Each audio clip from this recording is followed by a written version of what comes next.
Hello guys, welcome back to my channel. This coming weekend I'm going to get started on this 1937 Pontiac. I'm going to show you step by step how to get this bare metal vehicle all the way to clear coat. So it's going to be an interesting build.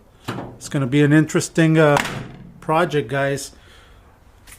I'm going to disassemble the car. Everything is coming off and everything's going to get painted.